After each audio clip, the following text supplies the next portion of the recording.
Welcome to Black Woman Leading the podcast. I'm Laura Knights, your host and the founder of BlackWomanLeading.com. Today in this solo episode, I'm talking about cultivating a positive team culture. If you are a leader and you want to make sure that your team hits the goals while also being connected and engaged at work, if you want tips to support your team to be a truly high-performing team, if you are feeling like your team may be experiencing burnout and you want to help to support their well-being and not just their productivity, then you need to keep listening. Let's get into it.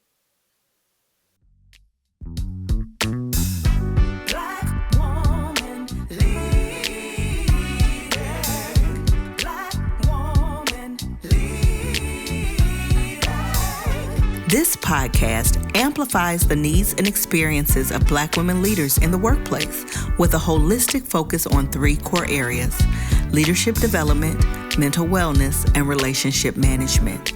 Our ultimate aim is to help Black women learn, heal, and grow in their leadership capacity. Hey y'all, before we jump into this episode, I wanted to let you know that registration is now open for the January 2026 cohorts of both our early career and mid-career leadership development programs. No matter where you are on your career journey, our programs are designed to support your holistic development, wellness, and career growth. Our mid-career program is designed for mid and senior level leaders, and it focuses on developing a customized career strategy in this season of your career. Our early career program is a training program, and it's designed to strengthen the foundational leadership competencies really needed to grow into leadership roles. And of course, both programs will center your mental wellness and self-care and also provide a culturally relevant lens for you to do your personal and professional development work as a Black woman. Now, both programs include a ticket to our annual Black Woman Leading Live conference and retreat. It's taking place May 11th through the 14th, 2026 in Myrtle Beach, South Carolina. Now, speaking of Black Woman Leading Live, it is the premier leadership development conference to help Black women professionals learn, heal, and grow in their leadership capacity. And honey, let me tell you, we have a time there. Activities include workshops, panels, wellness breaks, laser coaching, networking, action planning, and all of this in community with other brilliant Black women from across the country. Okay, in our 2026 event, we're going to be focusing on being future-ready leaders. So if you want to explore registering for one of our programs, our cohort programs, or if you just want to register for the conference, either thing, you can see the links in the show notes or visit our website at www.blackwomanleading.com to get all the details. Black woman lead. Keep on healing. Welcome to Season 8, Episode 6. Today we're talking about cultivating a positive team culture. I wanted to do an episode on this because in our corporate work with Knights Consulting, we do a lot of team alignment work in organizations to help teams strengthen their effectiveness and their collaboration. And so we're talking about this a lot with leaders, a lot with teams, coaching a lot of leaders, coaching a lot of teams, and helping them build their systems and structures to really support high performance. And the aim here is, again, creating a high-performing team. And we can use this definition just to level set all together, right? A high-performing team is a group of people who share a common vision, goals, metrics, and who collaborate, challenge, and hold each other accountable to achieve outstanding results. Now, while results are the focus, of course, in any organization, what we know from the research and also in the anecdotal work of working with teams around the world is that behaviors driving team success are two-sided. There's a hardware side. This is your project management kind of principles. You're making sure the goals are clear, scoping, that there's boundaries, that there are clear roles, responsibilities. We know what the metrics and the objectives that we're going after, right? But then there's also what we might call the quote unquote software side. And these are the team and individual behaviors that are needed for people to work together well. You know, speaking up, collaboration, taking initiative, experimentation, and having some reflection opportunities together. So you'll see today as I talk about these different elements to support a healthy team culture, you'll see this hardware and the software coming up today. Now, what's the connection to this season's theme of leaning into joy? Well, we spend so much time at work, y'all. We spend roughly 1/3 of our waking hours at work. And that's roughly, some of y'all spending way more than that, right? And so, given that, it's essential that our work environment supports our well being and joy. Now, that's the ideal. We know this is not the case, right? And there's a lot of stats as well as a lot of experience. We look in our own Black woman leading community, the conversations we have, and everybody is not in a workplace environment that supports well-being and joy. But that's where we want to go. And so I want to give y'all some insights today, because if you're a leader to have an opportunity to shift culture through the decisions you make, that's your responsibility. If you're a team member and you have a responsibility to contribute to culture, right? Because it's an all hands on deck. Or if you're in a place of like, let me assess and see what's really going on here to see if this aligns with my vision of well-being and joy, because it may be a team that you got to get the deuces to. Okay. So when we talk about leaning into joy this season, we're not only talking about the personal practices, right? We're also talking about the collective spaces we inhabit. Work is one of them. And so team culture becomes either a playground or a frame or a barrier for joy. And so we want to think about that, both how we can influence, but also decisions we may need to make if the spaces we're in are not helping us to lean in this way. Okay, you with me? All right, now here's an interesting stat. According to a 2024 report by iHire on talent retention, and I got this from the Society of Human Resources Management website, 32.4% of employees who quit said a toxic or negative work environment was their top reason for leaving. That's a third of people in this 2024 research survey. Followed by poor leadership. That was another third, 30.3%. And dissatisfaction with a manager, 27.7%. So, I mean, poor leadership, dissatisfaction with the manager, we can group all of that into leadership. And that's almost what, y'all? That's almost, look, let me do my math. That's almost 60% right there. Okay. And then the other 30-ish, 33%-ish was around the negative work environment. And then there's a small little percentage, 2 or 3, that might be some other things, right? So in other words, culture and leadership matter more than just the pay or the perks when it comes to people, where people choose to stay or leave. This is serious. So in this episode, I'll share how you can intentionally shape a team culture that not only supports performance, but invites joy, connection, meaning, and how both leaders and team members can contribute. Okay. And yes, as I said, there's the tactical elements that we know are critical for a team to be successful. Hitting the targets, the results, especially in a for-profit environment. Some of my nonprofit folks that's listening, there's maybe some mission that might even trump, bottom line things, right? But even that, all of those efforts, whether we're going for the money or the mission, all of those efforts to get results either way can be sabotaged by a toxic team culture. So in today's episode, I want to cover 3 key areas, levels, if you will, to help us to cultivate a positive culture, team culture. This is what I'm seeing in my work with teams. This is the work we're doing to support teams. And so it includes some foundational elements that I call the guiders of team culture. Think about building a house. That foundation got to be strong, right? So we're going to talk about that. Then there's the second level that I call the enablers that allow us to optimize team culture once that foundation is set. And then the roof on the house, if you will, is the role of leaders, I think, to help the team to hold it all together. And so a few ways this episode can be useful for you. If you're a leader, as I mentioned earlier, you have direct influence to support and shift things for your teams. I want you to be listening. As we go through these 3 levels, I want you to be listening and assessing and deciding what you can shift, what you can support, where you might need to step in, provide additional resources, air cover, back up, okay, to be able to get this team culture where it needs to be. Now, if you are a part of a team, this episode can be helpful to help you get some tips to be an active contributor, or on the other hand, to self-advocate for what you need to bring your positive contribution.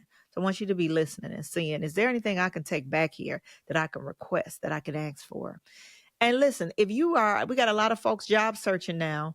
We know, the numbers we've been seeing of Black women either laid off, leaving the workforce, either forced out or, leaving on their own volition to find something else. Listen, if you are assessing your options, you can use some of these points we're going to talk about today as a diagnostic as you are evaluating teams you want to join, either in the job search or assessing if an environment is too far gone, honey, and you want to get up out of there. Okay.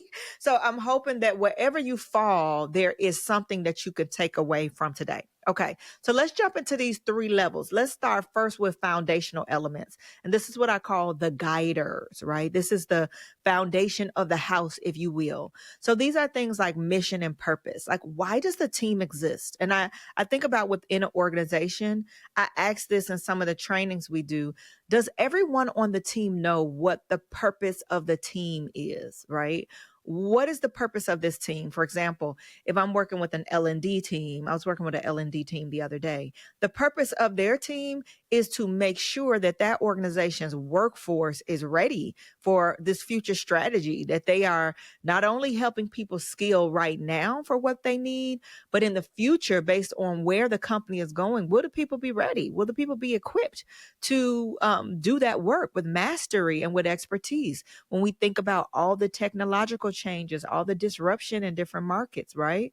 So that's one example of a team I work with. I was working with a team the other day, a public health team, and their specialty is in a large metropolitan area, examining lead levels within residential spaces, right? Because you got babies getting lead poisoning in these old buildings. That's their whole job, to make sure that the children and the families that live in these spaces around this large metropolitan city are safe from lead poisoning. And so they have not only the inspectors that are doing that technical work on the building facility, they have case managers and social workers who are checking in with the family, because if there is some poisoning there, they need to know, how to get this family to medical resources and all kinds of things, right? They have an administrative team that's job is to make sure that the money continues to flow for them to do this work, that the documentation is there, that they are making sure that, because we're talking about people's health here, that all the legal ramifications, right? So why does a team exist? And is a team clear on that? And more importantly, do individual members on that team know how their role contributes to the overall team goal, and how that team goal contributes to the overall organizational goal? Now, why is this important, and why am I talking about this as a foundational element? A very clear mission and purpose helps team members to connect their role to something bigger than their task. We also know this is how intrinsic motivation from the inside happens, right? And so when team members understand how their work matters to the big picture, it can fuel collaboration, it can fuel motivation, right? And depending on the work and how people are aligned with it, it can fuel fulfillment and joy even too. Okay. So mission and purpose is critical. Values, right? And so we know many organizations have values, but how's the team scoped out? I like to call them success factors at the team level. What are those behavioral compasses that guide how we act, respond, and collaborate as a team? If the team's values are explicit and lived, then the culture is strengthened. So I'll give you an example. One of our values here at Black Woman Leading, our team values, and our team values are our organizational values, because we're a small team of 11 people now, right? Is transformation. That's one of our values. Community is another one of our values. So for example, how does that guide how we do work? I'm the boss, yeah, but we have a very wanting to hear the voices of all the team members, because they have a unique angle. And it really is a community kind of way that we do the work. It's a community way that we facilitate our programs, whether corporate or Black Woman Leading. So that value is a driver that not only is like on the company website, but is also something that's embedded in how we act, how we respond, right? If I think about transformation, we're always saying, how can we leave something different, better than how we found it, in our processes, in our programs, when we work with our clients? So many organizations have created values, but they have not been operationalized into behaviors yet. And so you see a lot of organizations that are really trying to advance on this. They have their values, And then they have what we call operating principles, which is how that looks. So let's say the value is, people first or something. How does that look when it's operationalized? Does that look like when we make a decision, we make it purely based on the bottom line and the financial gain, or do we look at the real cost to people? It depends, right? Depending on the organization. But that's an example of a value being operationalized. So mission and purpose, does the team know why they exist? And do people have the connection to their role to that? Values, do we have some kind of code that we are guided by? Some teams have a charter. And is it evident in the way we interact with each other? Okay. Another piece that's critical to the foundational pieces, the guiders, as I call them, is the goals, metric strategy. So yes, we know maybe why we exist. We have some values, but what are we aiming for, right? Your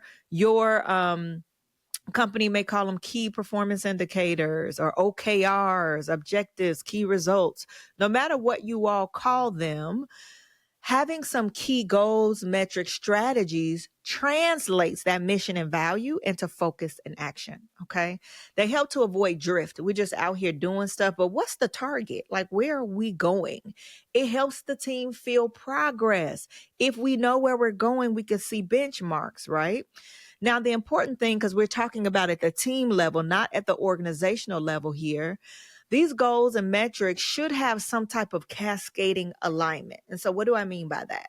Usually your organization may set something at a strategic level. Here's our kind of key objectives for the whole organization. That could be money. That could be something around the customers or people you serve. That could be something around some type of innovation leader you're trying to be, right? So you have this high level at the company level. And then usually there's some piece of that that boils down to the different functions. So what is the finance people doing about that? What are the tech team doing about that? What is HR doing about that? What is sales doing about that, right? So down to the functions. And then underneath each of those functions, the teams then may have a piece of that they do, right? So if I think about the team that's part of the whole public health, the whole public health organization of this big city, their piece is just the lead piece, right? Just the making sure there's no lead poisoning. Now, there's other public health units there that are doing other things, right? And based on their piece, they have a direct linkage to what the overall institution is doing. So as a leader, if you're listening, your job is to make sure that cascading link from the top of the organization to the function, to your team, and then down to those individual people, that there is a red thread there. If you're listening and you're not a leader and you can't map that thread, you need to go be asking your leader for that insight. Ask them, what are we doing that's connected to the organization's larger goals, just so I can see where I'm situated in that. Why does this help? This again helps the team with the purpose, but to translate that mission and purpose into actual focus and action. Now, these are part of the tactical things that are needed for a team to really thrive, for a culture to have some guiding of where it's going. Okay. So these are what I call the foundational guiders: mission, purpose, values, and then whatever those goals, metrics, kind of strategies that we're trying to implement. This is the foundation. Now, you notice I haven't started talking about how we interact, how we collaborate yet, because we could be doing great with communication and collaboration, but if we're not headed anywhere, then what are we really doing, right? So foundational pieces. Now let's go to level 2. Level 2 is what I call the enablers and optimizers. I'm going to share a few that I try to help teams with in my work. And I want you to just be listening and assessing where your team may be doing well with this and where there might be some room for growth. You may have some influence to bring some insight there or to advocate that we need this, or you might be the leader that can do the shifting and guiding. Okay, so in pulling from that goal alignment that we talked about at the foundational level, one of the enablers or optimizers I call is role clarity and expectation setting. So it's one thing to know, okay, here's what our team does and how my role aligns with that. It's another thing to know what's an A+ job on this goal. So that's the expectation setting. When people aren't sure what's expected of them, that ambiguity creates anxiety, it creates disengagement, it creates low psychological safety, which I'm going to come back and talk about in just a second. So that clarity, not just, okay, here's the goal of the team, but what am I specifically responsible for? And what does it look like to do this thing that I'm responsible for very clearly, right? So a tip is you should have some frequent opportunities, either at the top of a project, at key benchmarks throughout, if it's someone's ongoing role in your one-to-ones, of course, in your structured performance management conversations. But even outside of that, there should be clear opportunities to check in to make sure people's roles, responsibilities, and success criteria for their job is clear. This is important in creating a healthy team culture. Okay. Another optimizer is training and development. So investing in people signals that they are valued. It gives confidence. It also equips them to do their job well, and that enhances culture. So, are there opportunities for people to get training and development, not just when they onboard in so they know how to do their job, but to continue building their skills, to continue investing in their ability to gain some mastery? We know from the research that mastery over my role is a key motivation enabler for people to pull their own motivation up because they're building some mastery. So if there is not training and development there, is there space to advocate for that? Do you have some regular learning that happens for the team? And sometimes that might be bringing someone external in, shameless plug, like Nice Consulting, or it may be some learning within the team. I'm working with some teams now that are doing some team learning opportunities where you have people on the team who have different expertise that are using a portion of their team meetings to share some of their insights, expertise from their work for the learning of their colleagues. So that is a way too. But what are the training and development opportunities? These are enablers. Now, these are very tactical things I'm talking about here. And in Black Woman Leading Land, we might say head work, right? Versus heart work, right? But it's important. We have to have both sides, that hardware and that software, as I mentioned, to really build this positive team culture. Now, let's get to some of the hard work, things like well-being, things like psychological safety. So team culture isn't just about hitting the metrics. That's important, right? But psychological safety is critical. And every piece of research you look at that talks about a high performing team, team effectiveness, I don't care what study it is going to name trust and psychological safety as key indicators of really building that high performing team and developing that healthy team culture. Now, trust and psychological safety, and I mentioned this on the podcast before, but I'll just reiterate, they are siblings. They're not the exact same, but they're siblings. Okay. So for example, trust is interpersonal. It's me to you. So me and you work together, and between the two of us people, trust is that measure of, am I able to really trust your reliability, that you're going to show up in the way consistently you're going to show up? Am I able to trust in your expertise, that you have the skills and ability to do this job? And is there a trust in what we call benevolence, just in your character as a human being, that you're not going to throw me under the bus at the first opportunity you get? And we look at the research, and those three things rise to the top for trust: reliability, consistency. Do you do what you say you're going to do all the time?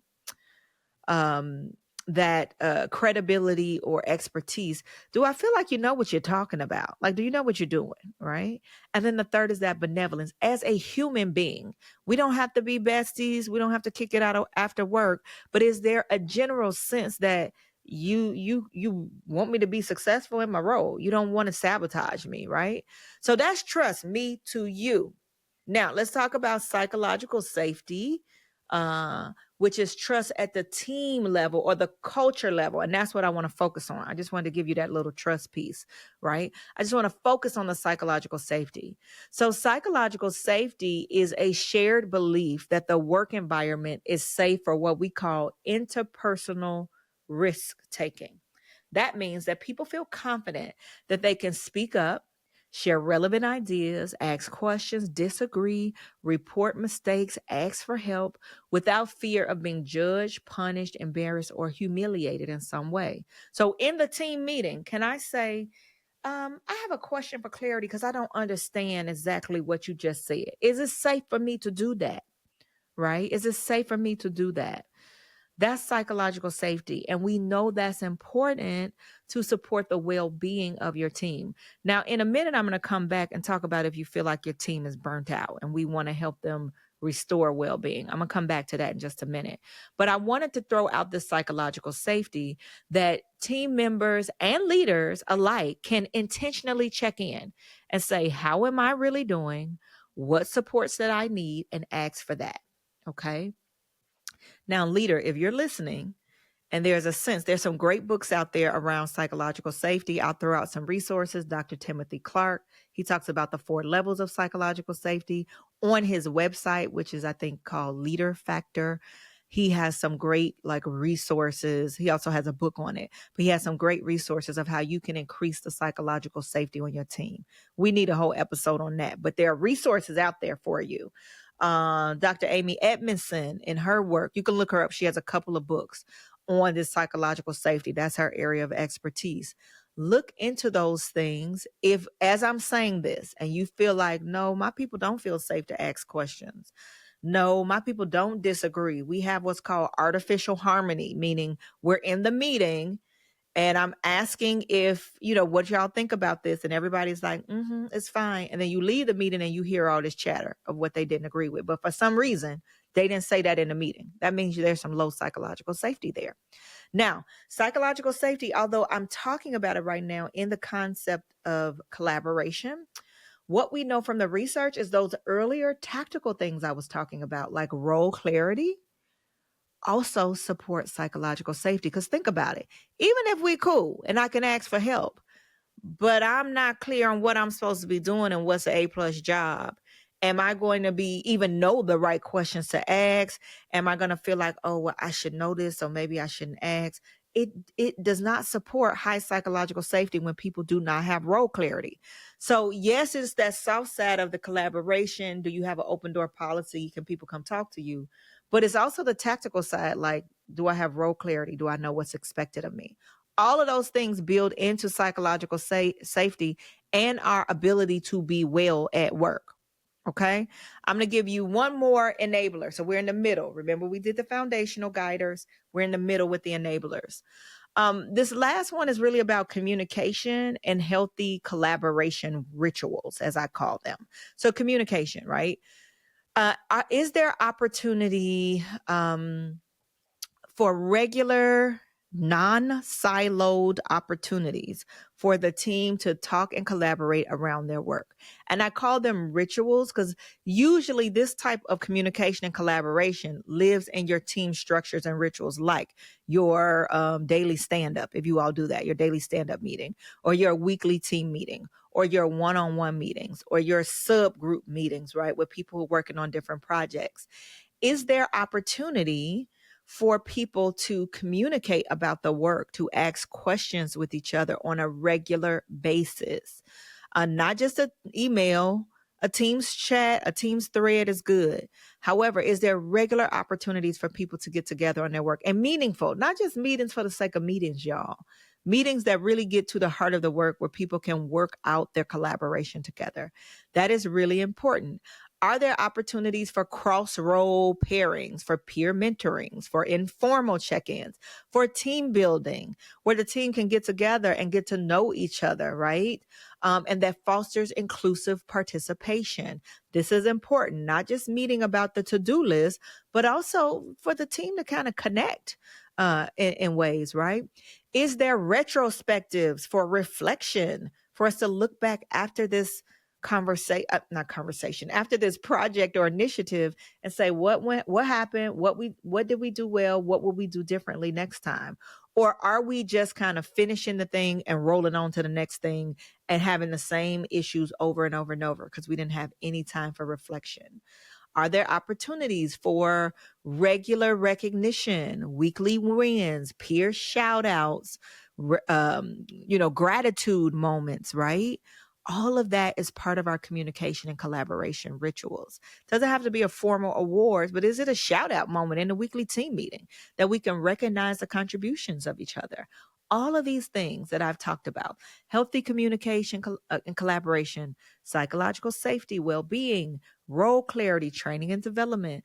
These are the enablers and optimizers on top of that foundation that I called out. Okay, you with me? You taking notes of what's working and what's not working, because you might need to dive in deep into one of these areas. Now, the last piece, I'm going to put the roof on the house, is the role of leaders. So yes, this is an all hands on deck. It requires not just the leader setting the tone, which is important, but it requires team members participating, initiating, and reciprocating as well. So if you're not the leader of the team, you don't get off free on helping to cultivate the team environment, right? But let me just talk to leaders for a minute. Let's say you are the leader of the whole team, a project lead. In some way, you have an influence opportunity. You need to know that you set the tone, okay? Your behavior really matters. It's not just what you say, it's what you do, right? And it's important that you are able to lead from the inside out, meaning you got to be aligned on some things to be able to communicate, right? To be able to steer the team. You can only, you can model other things, but if you want to be effective, you want to model what you expect. And so this requires some emotional intelligence. This requires some checking yourself as a leader and saying, hey, is the stuff I'm asking for also what I'm putting out there? Right? I will never forget, you all. And this is a petty little example, but it is an example nonetheless. Years ago, a job that I took over as the leader of a unit. And there had been, I think, some kind of rocky moments with the previous leader that I was taking over from, right? And I will never forget, we had a shared kind of eating area where, we had the microwave and where a little lunch table and stuff. So we had to keep it clean because there's food and stuff there. We did not have, besides like the building janitors that might come like, I don't even think they came daily to our office. Maybe they came a couple of times a week. So if you're eating food in that place, you got to wipe the tables off, right? You got to clean the microwave off, that kind of thing. And so I will never forget, I started the role and, getting to know my team. And I had some chili or something I brought for lunch. And, you have the little topper that you put over the food so it don't splash. I must have forgotten to put it on there. And the chili like splashed up on the kind of roof of the microwave, right? And so I get my chili. I'm like, oh, shoot. I go get a little sponge and I'm cleaning out the microwave. And one of my team members, the people I supervised, came in, and she just stood there looking at me. And I'm like, is everything okay?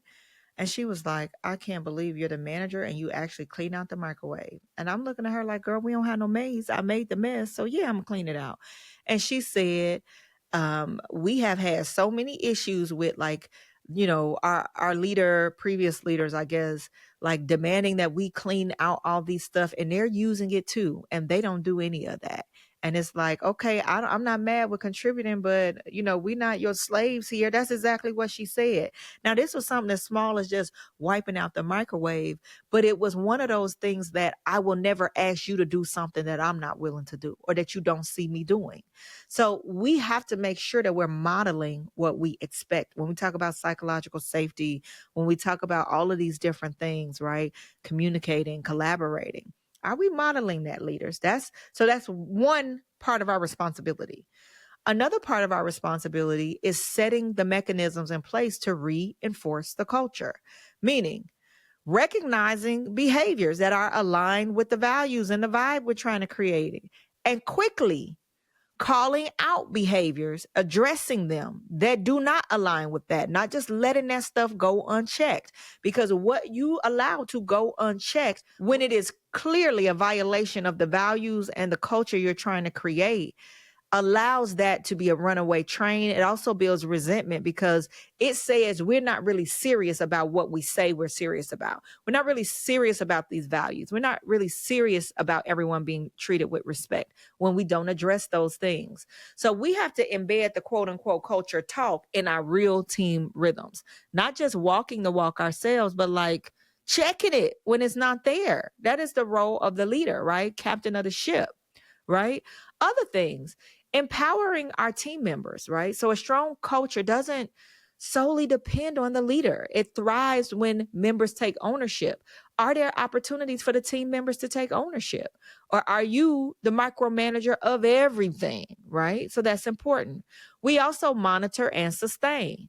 So as new people come in, as we grow, we've worked with a number of organizations over the years who, maybe started out as a smaller organization and now they're growing. So they need to put in, like, maybe they were a traditionally very flat organization because they were small and, you didn't need a lot of middle managers or things.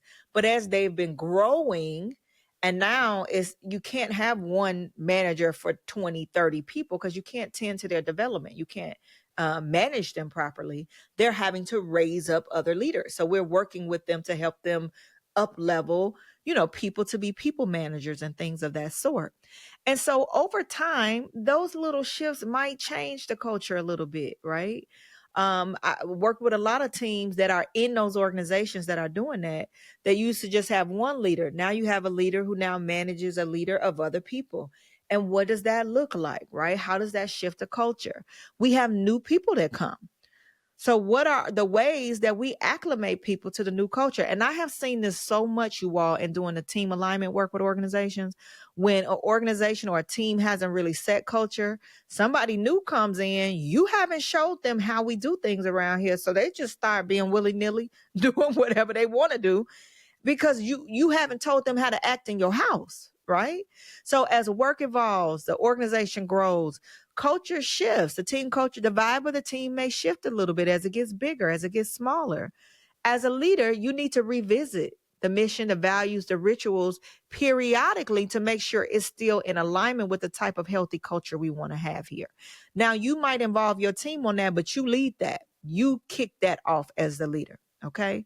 So a leader who cultivates culture where people feel valued, connected, safe, and purposeful helps the team to create that culture that people don't want to run from. And then all of that begets the results. It begets the hitting the goals, the metrics, the KPIs, and all of that.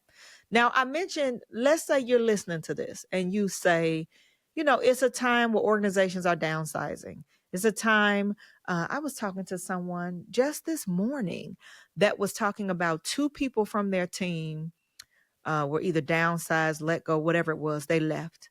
They're not replacing those positions. So that work is being redistributed to existing people there who already had full-time jobs, okay? So let's talk about this. Let's say you, a leader, this is for my leaders. This could be for team members too, but for leaders who might be able to shift this. Let's say you are kind of looking at the lay of the land with your team. And you assess that the morale is a little down. People look a little worn down. Like there's maybe some team burnout at the team level going on. Not just a one person, but that there's a little less engagement. People are kind of running on fumes. And you're like, dang, is the team burnt out? I want to say something because we're talking about well-being. And I was with a team just 2 weeks ago in Chicago, and the leader said, I made a LinkedIn post about this if we're connected on LinkedIn. The leader realized that there were a lot of landscape changes, not just for their team, but in their organization, in their industry. And it was requiring their team, with the funding cuts and everything happening from the federal level on down. And this is a local kind of government unit. It was requiring their team to do more with less. They want more stuff out of them, but they're getting less resources. And she said, yeah, I want you to come. And we wanted, the session was on navigating change and helping the teams, had a day with the leaders, a day with the teams. And she said, yeah, I want you to come. I want you to help us with this navigating change. We did some strategy work to figure out how to navigate some of this and what needs to be the workflow changes and all that. We did that tactical stuff. But she said, I also need to attend to like resilience and well-being because I don't want my team to be burnt out. Now that's a leader that recognize either some people were there or there is a capacity for burnout right now with just the season they were in. So if you're a leader, you're feeling that your team is stretched too thin. I want to just give you a couple of things that may help you to start to address that with some empathy, with some intention, with some care. Now, again, you may be going on an uphill battle if it was like this team, funding cuts from the federal level, all of this. Those are a lot of things that are above your head, as they say. But if your team is still having to navigate that, what can you do to acknowledge it and to support them if needed? So the first thing I would say is just recognize and name what's happening. Before we can start to address something, we have to name it's there. We have to validate it. We have to validate those team members. And I recommend, like in your team meeting, saying something out loud like, hey, I've noticed we've been running hard for a while. How's everyone really doing? Like, check in, acknowledge that you see it, right? That simple acknowledgement can help people to exhale. It could also build psychological safety. It tells your team you see them. And sometimes what people need the most is permission to stop pretending that everything is fine. Okay. Because burnout is not a personal failure. It's often a system failure. And so as a leader, you're aware, especially if your whole team, you feel like your whole team, that's a system failure. And even if it's above your head as a leader, you might need to be the one advocating upward on behalf of your team. So first we want to recognize and name what it is, validate it. Let them know you see it. Give people an opportunity to share that. Then we need to reassess and recalibrate, right? What's on everybody's plate, including yours? And sometimes it may be prioritizing, the 4Ds: do, dump, delegate, defer. What is truly essential right now? So if this is a season where your team is, I don't want to say under siege. That sounds like they're being hunted.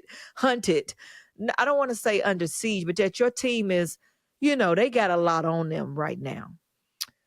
As a leader, can you recalibrate? Is there some projects that maybe y'all had that were nice to have, but not absolutely necessary right now, so that people have some time to recover on the critical things, right? Are there things that can be paused, that can be delegated, that can be simplified?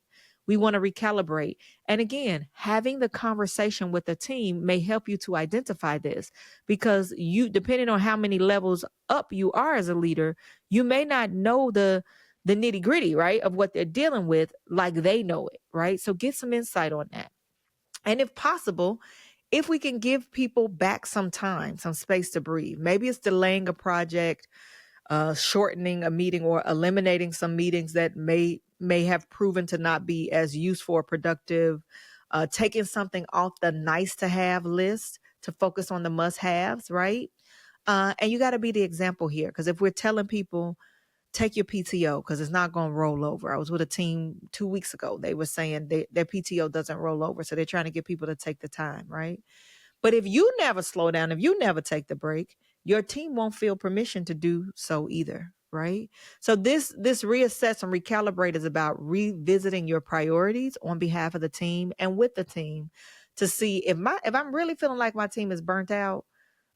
Is it something I could do to lessen the load, even if it's temporary in this season?